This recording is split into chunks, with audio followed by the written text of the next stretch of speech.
আজকে আমাদের ডিজিটাল মার্কেটিংয়ের পার্ট 2 নিয়ে আলোচনা করব একটু। ডিজিটাল মার্কেটিংয়ের ট্রেডিশনাল ভিসিএস ডিজিটাল মার্কেটিং, এই দুটার মধ্যে পার্থক্যটা মূলত কি? Traditional marketing VCS digital marketing সহজ করে বুঝবো এখন। ট্রেডিশনাল মার্কেটিংটা কি?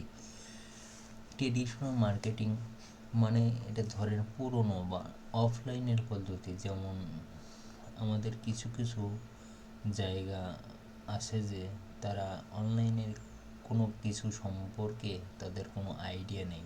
তারা রাস্তার সাইডে একটা দোকান বা কোনো শপিং মল দিচ্ছে আর কি, মাইকিং প্রচার করে আর কি, এইরকম আর কি, ব্যানার ট্যানার লাগায়, ওইভাবে আর কি ট্রেডিশনাল মার্কেটিংটা ওইটাকে বোঝানো হচ্ছে। যেমন উদাহরণ এখানে দিয়েছে টিভি বিজ্ঞাপন, পত্রিকা, magazine, radio, billboard, banner, leaflet ও পোস্টার, মানে দেওয়ালে দেওয়ালে আর কি, রাস্তার পোলে পোলে বিলবোর্ড দেওয়া হয়।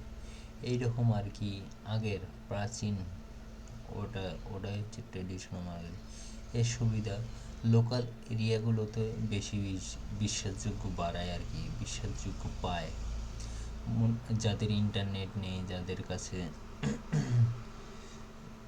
যাদের কাছে কোনো ইন্টারনেটের ব্যবস্থা নেই, তারাই আর কি বেশি এটার বিষয়ে, ট্রেডিশনাল মার্কেটিংয়ের বিষয়ে জানে, তাদের কাছে পৌঁছে যায়। অসুবিধা খরচ কম, একেবারে নিম্ন খরচ, ফলাফল মাপা কঠিন, একদম ফলাফল মাপা কঠিন হয়ে যায়। নির্দিষ্ট টার্গেট করা যায় না কিন্তু এই ট্রেডিশনাল মার্কেটিংয়ে নির্দিষ্ট কোনো টার্গেট করা যায় না। একবার দিলে পরিবর্তন করাও যায় না।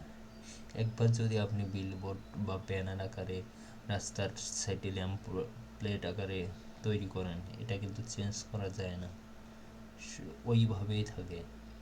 এটাই আর কি অসুবিধা ট্রেডিশনাল মার্কেটিংয়ের ক্ষেত্রে। তারপরে ডিজিটাল মার্কেটিংটা মূলত, ডিজিটাল মার্কেটিংয়ে মানে হচ্ছে ইন্টারনেট ব্যবহার করে মার্কেটিং করে। উদাহরণ Facebook, Instagram, YouTube marketing, Google ads, website SEO market, email marketing, এই সবগুলোতে মার্কেটিং করা যায়। সুবিধা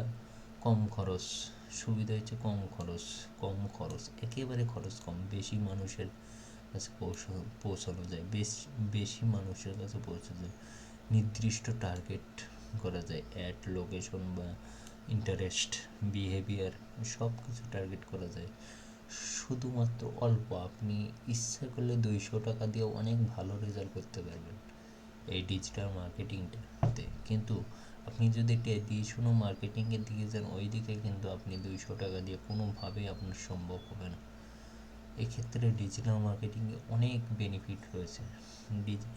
রেজাল্ট সহজে দেখা যায়, ক্লিক, সেল, লিডস সবগুলোই আপনি দেখতে পাবেন কোনটার কী রকম পজিশনে গেছে। যে কোনো সময় অ্যাড পরিবর্তন করতে পারবেন, যে কোনো সময় আপনি যদি চান আমি এখনই একটা অফ করতে পারবেন, আবার চেঞ্জ করতে পারবেন, লোকেশন ভিন্ন ভিন্ন টাইপের করে দিতে পারবেন।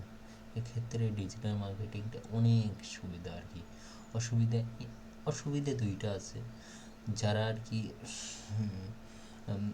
ডিজিটাল মার্কেটিংয়ের সম্পর্কে জানে না, বোঝে না, অনলাইন সম্পর্কে বোঝে না, তাদের জন্য অসুবিধা। ইন্টারনেট দরকার আছে, এগুলো একটা ইলেকট্রিক ডিভাইস প্রয়োজন, এগুলো আর কি। এই ক্ষেত্রে ট্রেডিশনাল বিশেষ ডিজিটাল মার্কেটিং সম্পর্কে তুলনা হচ্ছে বিষয় ট্রেডিশনাল ও ডিজিটাল। খরচ তো ওই যে ট্রেডিশনালে বেশি, ডিজিটালে একেবারে কম, সীমিত। বিষয় টার্গেট নির্দিষ্ট না, ট্রেডিশনালে নির্দিষ্ট না, আর ডিজিটালে খুব নির্দিষ্ট, রেজাল্ট মাপা কঠিন ও ডিজিটালে সহজ। তারপর পরিবর্তন সম্ভব না, ট্রেডিশনালে সম্ভব না, ডিজিটালে সম্ভব। রিস্ক সীমিত, একদম সীমিত রিস্ক। আর ডিজিটাল মার্কেটিং আপনি চাইলে পুরো বাংলাদেশ, পুরো বিশ্বকে একেবারে টার্গেট করতে পারবেন, কোনো বাধাগ্রস্ত নাই। কিন্তু আপনার একটু অ্যাডের খরচটা বেশি পড়বে। এক্ষেত্রে পুরো বাংলাদেশ আপনি সুন্দরভাবে টার্গেট করতে পারেন। আপনার যদি বড় বিজনেস, যে আমি বাংলাদেশে সব জায়গায় সেল করবো, একটা ওয়ার্কশপের দোকান দিচ্ছেন আর কি, দোকান দিচ্ছেন আপনি, আপনি চাইছেন সব জায়গাতে আমি কুরিয়ার সার্ভিসে আমি মাল ডেলিভারি দেবো আর কি, চাইলে আপনি সম্ভব পারবেন গ্লোবালে। তারপরে কোনটা বেস্ট? বর্তমানে ডিজিটাল মার্কেটিং সবচেয়ে ইফেক্টিভ, বিশেষ করে ব্যবসা, ফ্রিল্যান্সিং অ্যান্ড ব্র্যান্ডের গ্রোথের জন্য। ব্যবসা, ফ্রিল্যান্সিং ও গ্রোথের জন্য আপনি যেহেতু design plus digital marketing field আছেন, তাই আপনার ডিজিটাল মার্কেটিংটা অবশ্যই জানা প্রয়োজন।